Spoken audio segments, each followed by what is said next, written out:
322 just went down. One of the biggest fight cards of the year. On paper. On paper. Because just like Dricus versus Khamzat, when the fight actually played out, it told a different story than what was on paper. So, before I get into every fight, starting with the main event all the way to the very first fight for the breakdown recap, let me just say, this was an overall very good card. Minus the 2 title fights. And minus Sean Brady losing. I'm a Sean Brady fan. I wanted him to win. I didn't want to see Pink Mink Michael Morales win. Let's get straight to it. JDM versus Islam Makhachev. Jack became a fan favorite very quick. Islam Makhachev was looked at as the guy who struggled with Poirier. His last win was Moicano. Jack was the guy who beat someone similar to Islam like Bilal. But here's how the fight played out. Bottom line. Jack got dominated worse than Dricus did against Khamzat. Don't shoot the messenger. I'm telling you what I saw. I streamed the whole fucking card for 7 hours. I saw it with my own eyes, guys.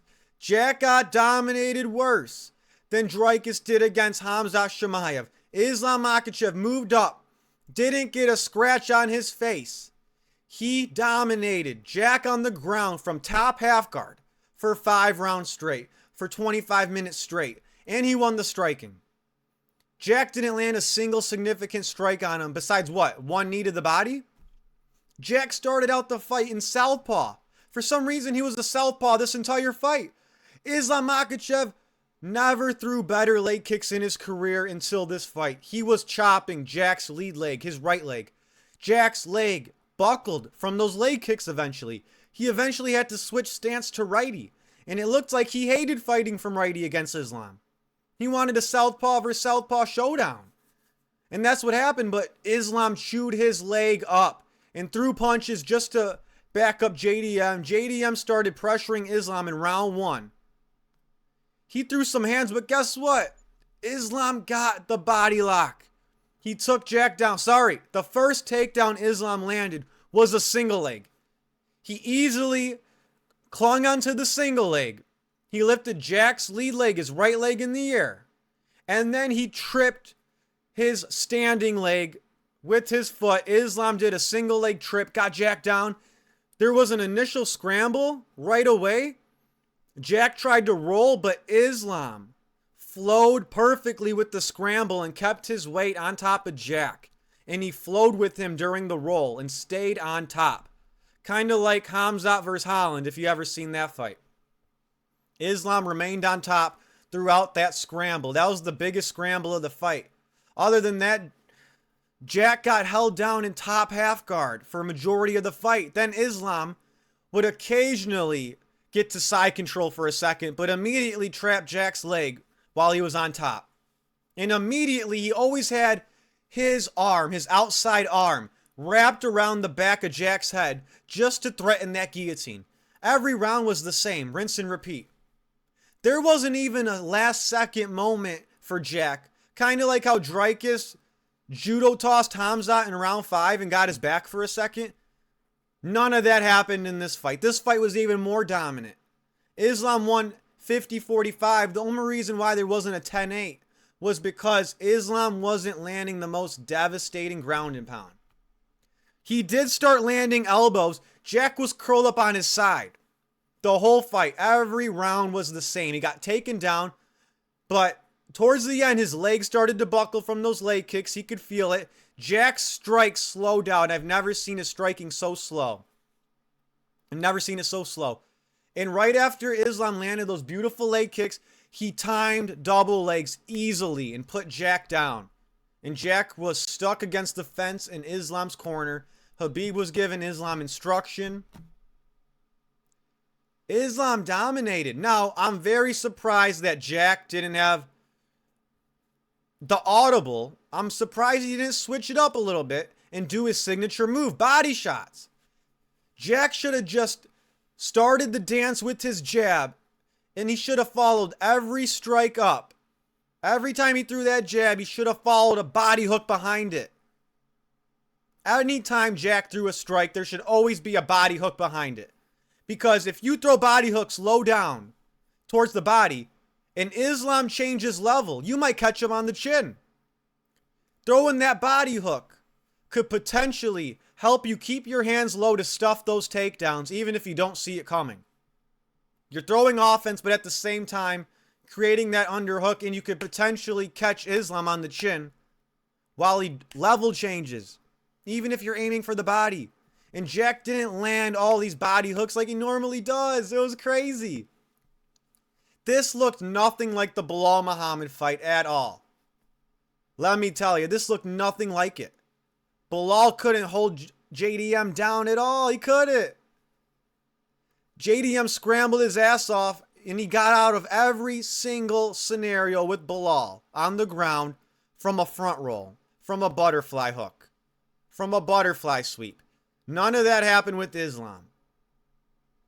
So, Islam had smooth sailing. I am mad that he didn't go for the kill. I understand he's been out since January. Now he doesn't want to fight till July. He wants to fight on the White House card. Can you believe that shit? He should be active. This is a stacked division. And they have title contenders ready. Especially after next weekend. We're going to have a contender emerge. Jack versus Islam. It wasn't the fight we thought it'd be. This was all the hardcore fights' favorite fight on paper. They're like, Jack's got this. Jack's got this. Craig Jones. Let's talk about Craig Jones. Craig Jones don't matter. He don't mean shit against Islam. His coaching doesn't matter.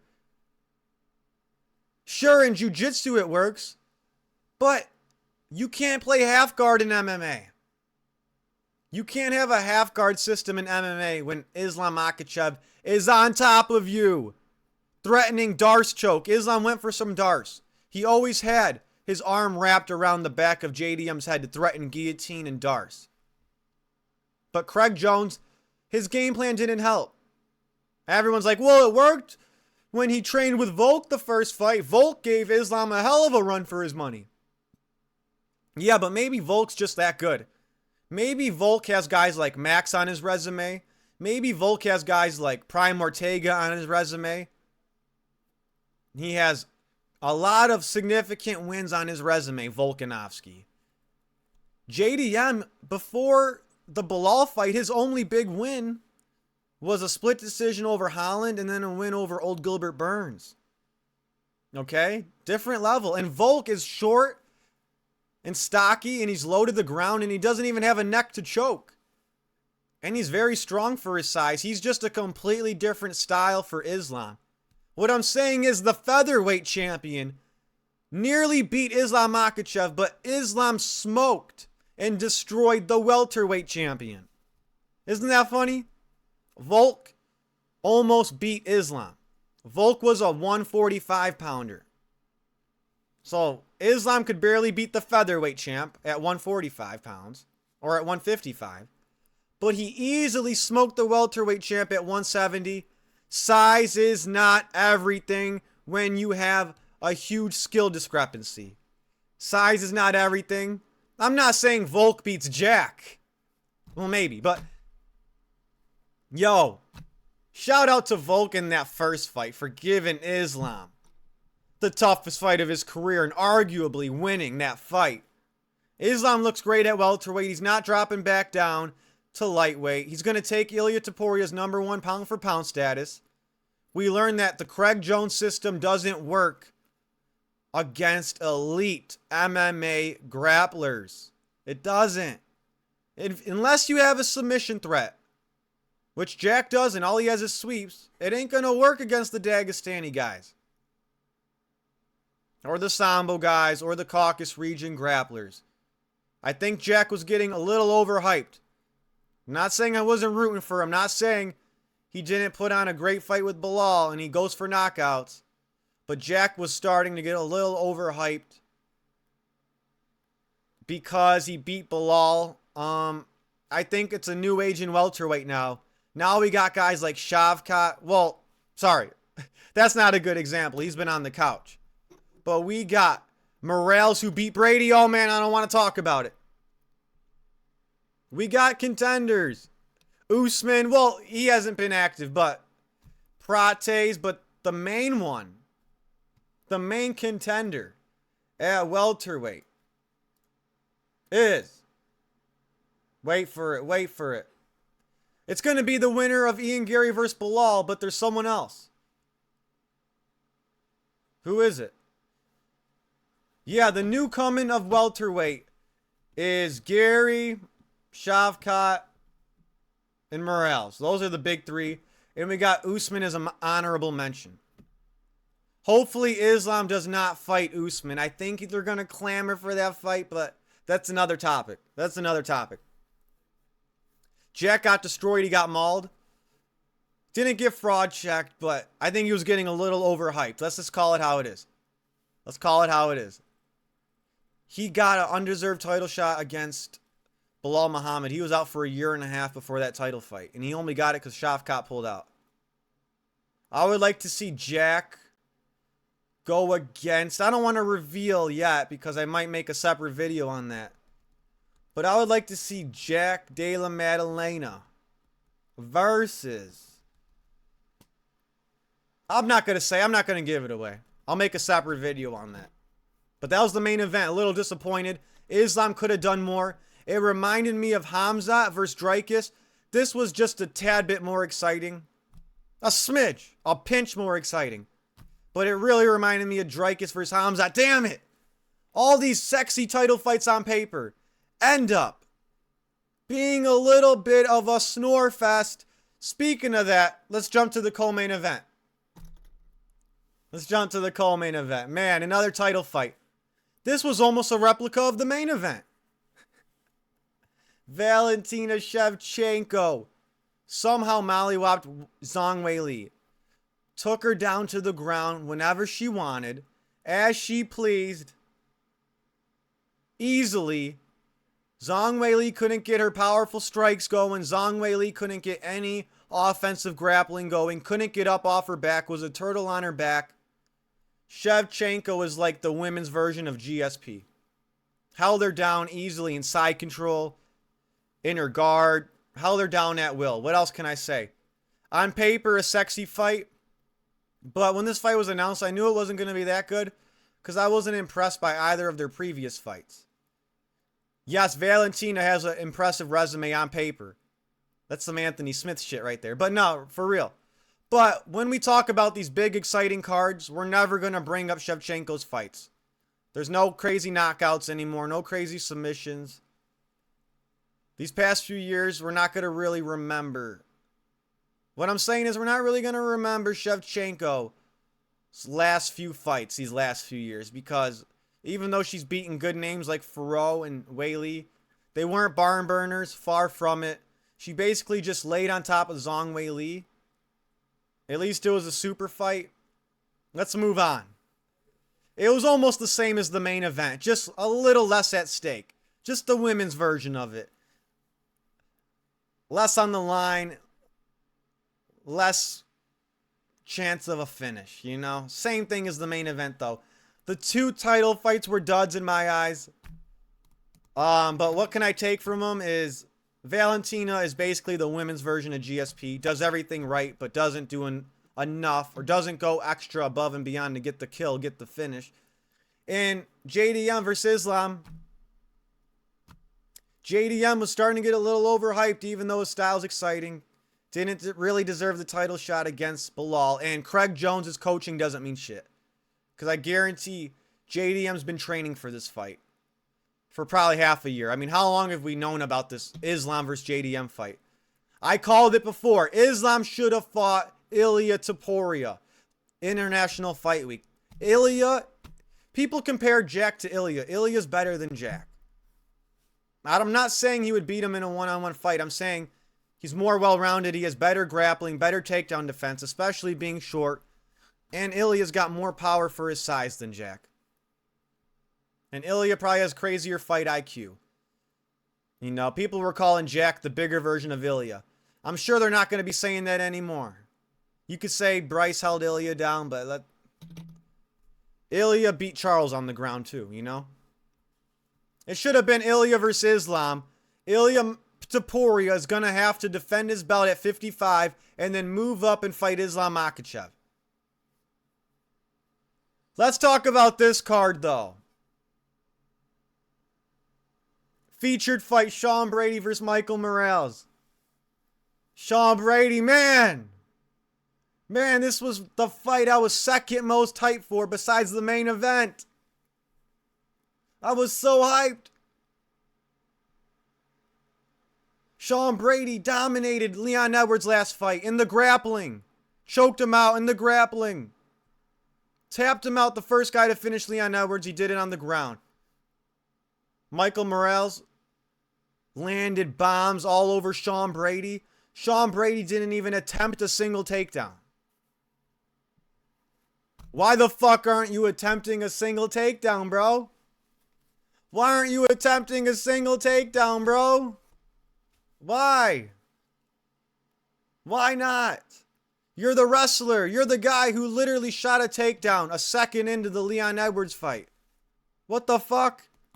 Michael Morales just threw everything full force, was swinging for the bleachers. I've never seen so many powerful overhands being thrown. He was throwing big clubs, big hooks, big overhand clubs.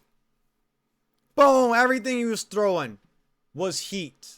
And unfortunately, he buckled Brady's knees, rocked him with the huge combination of punches, put Brady out. Round 1. I couldn't believe it. We barely got a fight. We barely got a fight. I thought for sure Brady would definitely put some type of grappling onto Michael Morales. I saw Neil Magny hold Michael Morales against the fence for 4 minutes of round 1. And Sean Brady couldn't do that. Explain. UFC got what they wanted. The pink mink Ecuador John Jones. I don't know what to say. I don't know what to say. I think Cheeto's cool. Shout out to Ecuador, but I don't like Michael Morales. You know, what can I say? What can I say? But you know how Brady didn't land a takedown? Or even attempt a takedown? You know who did? The guy who he smoked in the grappling his last fight. The guy that Brady took down 1,000 times and choked out on the ground. Got a takedown on this card, but Sean Brady couldn't get one. Leon Edwards took down Carlos Prates in round 1 and won round 1, and he was taking down Prates. He was shutting down all of Prates' offense. He was trying to look for that Ian Gary game plan. And it worked in round 1. But in round 2, Prates sniped Leon Edwards. He got the timing quickly. Leon was throwing some counter strikes here and there. No real steam on him like Carlos Prates shots. Prates sniped him with a straight left that just came out of nowhere in round 2. After Prates got taken down in round 1, he was like, oh, fuck that. Round 2, he came out a different fighter.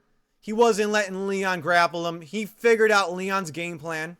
And he sniped him with that left hand down the middle. Leon was out cold. Out cold. It almost looked like how Usman got knocked out against Leon. But that was Leon looking up at the ceiling. Leon was looking up at the stars. He was all googly-eyed on his back, knocked out cold. Prates performs again. It wasn't like his spinning elbow, but that deserves the performance of the night in my book. Prates showed out. This was my favorite fight on the main card because Leon took round 1 and then Carlos switched the game plan and came back round 2 and sniped Leon Edwards for a beautiful knockout. At least in this fight, Leon Edwards showed some resistance. Sean Brady did absolutely nothing against Michael Morales. At least Leon Edwards won a round. At least we had somewhat of a close fight while it lasted. Think about this, guys. Leon Edwards had ground control time and takedowns on this card, but Sean Brady didn't. Leon Edwards and Sean Brady are basically out of title talks now. Leon's done. He's going to get fed to prospects. And Sean Brady is going to have the hardest road back to the title, if there even is one. Wow. Prates stock went up. Morales stock went up the most, I would say. out of this welterweight showdown we had. Sure, Islam's double champion, going to be pound for pound #1. Prates look good, but Morale's stock went up the most out of all the welterweights on this card. Let's go to the first fight on the pay-per-view. Beneil Dariush versus BSD. Benoit Saint-Denis. The French people can't lose. I know Prates won, but I think the Frenchmen have zapped all the power from the fighting nerds and transferred it into themselves. The French can't lose. Everyone on UFC Paris won. Amavov. Benoit. Now Benoit wins again, back-to-back, impressively. Ferro, the women's fighter, looks good. France is on fire. What are they doing? What's going on in France now? They can't lose. BSD landed a nasty clubbing hook from in the clinch on Beneil Dariush, and it was night-night. I know Beneil Dariush looks old, and Benoit Saint-Denis let him have an early sleep. You know, Benoit Saint-Denis put him out. It was easy. He knocked him out just as impressively as Armin did. Just as impressively as Charles did. I mean, I know old people go to bed early. So Benoit Saint-Denis knew that too. And he made sure of it. He didn't want Beneil Dariush to stay up extra late tonight, you know. This fight was scheduled for the featured prelim. But they pushed it back to the main card. Kind of glad about that. But yeah, Benoit Saint-Denis, he knew Beneil Dariush is getting old. He knows old people go to bed early. So he put him to bed early. Night-night. Nasty clubbing left hook from in the clinch. Beneil Dariush didn't even get started. And that's a shame because these guys have a similar style. And this was a who the fuck knows fight. But now we know. Benoit Saint-Denis is building a hype train back up for himself. He's on his redemption arc. Benoit Saint-Denis is back as a contender. Prates is back as a contender. These guys, Prates lost to Ian Gary 2 fights ago. BSD lost to Moicano 2 fights ago. Now they're back.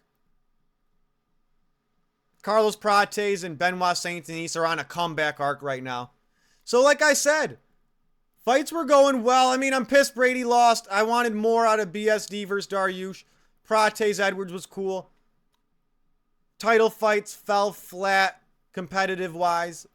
Excitement-wise, they weren't fight of the night. There was a fight of the night. We're going to get into that in 1 second. And it was on the prelims. Fight of the night was on the prelims. Of course.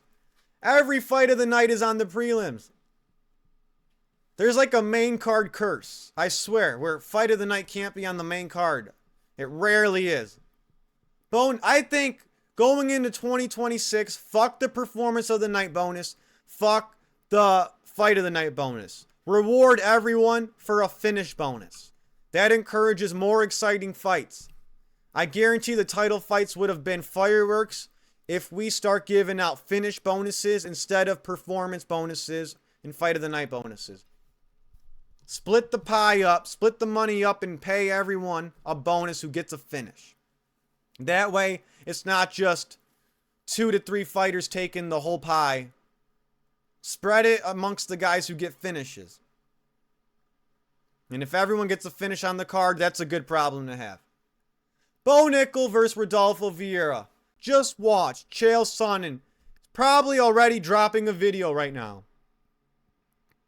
on how Bo Nickel should headline the White House card. I'm not even joking. I'm pretty sure Chael's making a video right now that Bo Nickel should headline the White House card. Because Rodolfo Vieira didn't land shit. He was becoming a punching bag. Bo Nickel is landing overhands, hooks, body punches, teep kicks up the middle. And yeah, he beat up a punching bag and it took him 3 rounds to knock him out. He did land a nasty head kick up top. Vieira was blocking and then he suddenly drops his hands right as Bo Nickel goes for the head kick. Smart game plan, bro. It wasn't the grappling fight. It wasn't a grapple fight like everyone thought. It was predominantly on the feet. It was mostly on the feet. It was a striking fight. Vieira was a punching bag. I mean, did he drink NyQuil before this fight? Did he smoke an indica? Did he take an edible gummy? Did he take an indica gummy? What's going on? Did he watch a Bo Nickel fight? Why was he so sleepy during this fight? He made Bo Nickel look like an all-star. Bo Nickel's probably going to be calling out Khamzat next. I'm just messing. Bo Nickel's back. You know what Bo Nickel said? His corny ass. What did he say?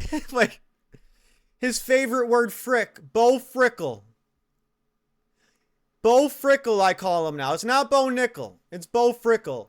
This guy is so corny. Frick all these mother frickers. Frick all the haters, guys. Frick these mother frickers. He thought that was hard. His trash talking is just as bad as Izzy's. Izzy told someone, you're going to be frozen like Elsa. He told that to Strickland. Bo Nickel's giving Izzy a run for his money on the cringiest one-liners. Frick all you mother frickers. That was the lamest post-fight show-off trash talk I've ever heard.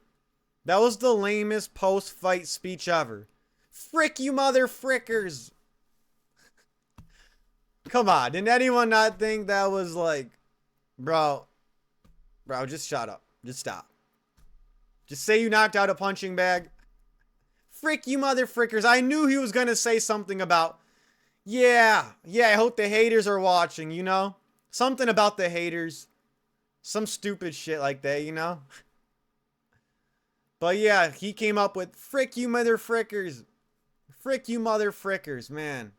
That's all he says is frick. This guy thinks he's got impressive one-liners. Congrats, you got a nice head kick. But yeah, I'm glad Bo Nickel won. More excitement, I guess. I'm not a Bo Nickel fan. Frick you mother frickers. I don't think that's hard, but yeah. All right. Kopylov versus Rodriguez. I did pick Rodriguez. I don't call him that. His name's RoboCop. I picked RoboCop. Kopylov was gun shy. He didn't have the volume. He might have had some close moments, but it wasn't fireworks. It was just RoboCop doing his thing, landing nice body kicks, being more active, landing the nice straight punches, 1-2, landing some body hooks. He hit Kopylov a couple times. Kopylov was really timid. He was shelling up. He was ducking his head into RoboCop's power punches. He was eating kicks. Paulo Costa looked more impressive against Kopylov than RoboCop did, but RoboCop definitely won. He beat Kopylov to the punch and was more active. Good for him. Kopylov is on a 2-fight losing streak, and he was a contender at one point, you know? It's not looking good for the middleweight Chase Hooper. It's not looking good for Chase Hooper's older brother. Maybe he needs to shave the afro and reinvent himself. RoboCop did his thing. This was kind of predictable. Kopylov was timid just like he was in the Costa fight. Something's going on. He's got to change something. Erin Blanchfield actually beat up Tracy Cortez pretty impressively. She double-legged Tracy Cortez all the way across the cage, like one of the most powerful blast double legs I've ever seen. Then she rear naked choked her from reverse crucifix. She had a reverse crucifix on Tracy Cortez. Erin Blanchfield had control of the arms, hooked one of the arms from her back, reverse crucifix like I said, and then got a rear naked choke basically with no hooks. Very impressive submission win from Erin Blanchfield. Very impressive. I was quite surprised. Tracy Cortez, yeah, ain't that good. Ain't that good. Here's fight of the night, guys. Malcolm Wellmaker, the machine from Georgia. I had a lot of praise for this guy. This was like his third opponent. It was fisticuffs. This whole fight was the best fight of the night. Back and forth, punching each other in the face, in the body, while mixing in takedowns. And Ethan Ewing did it better than Wellmaker. He at least won 2 rounds to 1.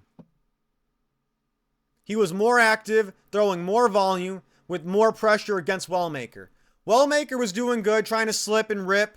Nice body shots by Wellmaker, but he could only land that right hook flush once. He couldn't really land it flush again after that first round. He did have his moments. He did have his counter strikes. He was landing body kicks. He was defending takedowns, getting back up, but Ethan Ewing put on the pace, put on the pressure, Impressive. He stole the show. This was the fight of the night. And nothing topped this. We only had one fight of the night. I wish Islam versus JDM was a fight of the night type fight. We deserved more than one fight of the night type of fight. Kyle Dawkins, he dropped Gerald Meerschaert in a matter of seconds. I picked Gerald Meerschaert to lose. They should have cut him a while ago. I like GM3, but this is just getting sad at this point. But not only did Dawkins drop him, he submitted him. And GM3's the black belt. And he's getting submitted. Dawkins is back on a middleweight run. He beat Michel Pereira after he got cut from the UFC. He got re-signed, beat Michel Pereira, knocked him out in round 1. Now he's beating GM3 by submission in round 1. He's on a roll. Kyle Dawkins, he's a big middleweight. Looks promising. Keep giving him wins. Keep giving him fights. He's looking good. Kyle Dawkins with an impressive win. But really, it's hard to judge against GM3 these days. Everyone's knocking him out in round 1. Please, for GM3's safety, please cut him. I know he's got a lot of fans, but we can't keep watching this.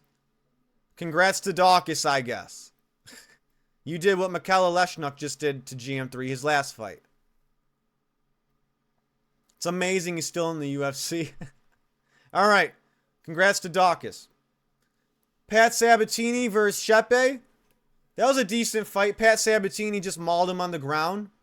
The most exciting part of the fight was the last second of round 1, where Shepe landed a nasty head kick on Sabatini. And he was all cut right above his eyebrow in the worst spot. But after that, he reached a new level. Pat Sabatini proved that a cut won't stop him. Even though it was dumb for Sabatini to drop his hands before the bell ended, he had to pay the price and eat a head kick. He's lucky that didn't knock him out. I thought that head kick would really affect Pat Sabatini throughout the fight. But no. He used it to fuel his fire. He dominated Shepe on the ground after that. Shepe couldn't get up. Pat Sabatini, he won by decision. Some might have thought that fight was boring, but he put on a grappling clinic. He's basically like the Mateusz Gamrot of the featherweight division. I call him the Gamrot of the featherweight division. You might like that type of style, you might not. Anyway, Hill versus Fatima Klein. I don't know, that fight was so boring. Fatima Klein landed more straight punches. Angela Hill didn't do shit. Angela Hill couldn't keep up. Sorry, Angela over the hill. UFC, send GM3 off to a good farewell, and let's send Angela Hill off to a farewell. Let them do UFC Fight Pass grappling. Let them make money there. I don't think they should be doing MMA fights anymore. Sign them up for your UFC Fight Pass grappling roster. I'm sure they'd do great. Here's a really good fight that happened. Susurkaya versus Eric Makhachev. Eric Makhachev was landing elbows and crazy strikes from the clinch all over Susurkayev's face. He was landing his long-range weapons. He was landing left hands. They were both southpaw. And Eric Makhachev was landing bombs on Susurkayev from the first second of the fight. Put him against the cage, was landing nasty punches in the clinch. And then in round 2, he was still landing strikes in the clinch. Landing elbows, uppercuts. He was fucking up Susurkayev. I thought Susurkayev was going to get knocked out. The first 2 rounds, Eric Makhachev dominated. But Susurkayev didn't back down, barely shot takedowns. He continued to engage in a striking war, even though he was losing. He's very exciting, and he's got a good chin. But round 3, out of nowhere, Susurkayev just sniped Eric Makhachev with the right hand and caught him with his guard really down low. And Susurkayev just sniped him with that right hand right down the middle, and it knocked Makhachev out cold. His legs gave out, and he face planted into the mat while doing the chicken dance. It sucked. I picked Susurkayev, but Makhachev was fighting so good. And it all ended in round 3, just out of nowhere. Makhachev's landing elbows, punches, uppercuts, busting up Susurkayev. Susurkayev's even bloody. But out of nowhere, Straight right hand down the middle, and Eric Makhachev in round 3 ends up doing the chicken dance and gets knocked out. Probably my second favorite fight of the night, excitement-wise. Too bad Eric Makhachev lost. That loss hurt, but it didn't hurt as bad as the Sean Brady loss. And then Borshev versus Slavoclaw Borshev versus Camilo. Yeah, Camilo was taking down Slavoclaw easily. Rounds 1 and 2. Slavoclaw has no takedown defense. But then towards the end of round 2, he started stuffing some takedowns, started landing some punches on Camilo. I would probably give Camilo round 2, but going into round 3, Slavoclaw had the momentum. He was landing all types of strikes on Camilo. Landed way more significant strikes on Camilo in round 3 than Camilo landed on Slavoclaw the whole fight. But this is a sport and it's based off of rounds. And even though Slavoclaw landed more significant strikes throughout the fight, and he really won round 3, landing combination on type of combination, he was landing leg kicks, body hooks, jabs, hooks up top, hooks down low. He put on a great round 3. He lost the first 2 rounds. He got out-grappled the first 2 rounds. And it was too little too late by the time he got going in round 3. I don't know if Slavoclaw can pick up wins with this type of takedown defense. It's very hard. Even if he survives it and starts going round 3, he's already down 2 rounds. Right? So, Slavoclaw he picked up. He could have won maybe if it was a 5-rounder. But let's be real here. This was the first fight on the early prelims. This was a 3-rounder fight. And he lost due to having no takedown defense. If he had takedown defense, he would have won. Coulda, shoulda, woulda, right? But yeah, he was the more exciting fighter in this fight. I'll give him that. Shout out to Wellmaker and Ethan Ewing, all right? Shout out to them. That was a fight. That's how you do it. The rest of the card should have took note. It is what it is. We got a banger fight card next weekend. Hopefully Arman versus Hooker is more exciting than JDM versus Islam Makhachev. That's my breakdown of this card. It was the biggest card of the year on paper. But when I look back at the results, it wasn't the most fireworks, barn burner, exciting card I've ever seen. That's for sure. Hit like, hit subscribe, and I'll catch you guys next time. Peace.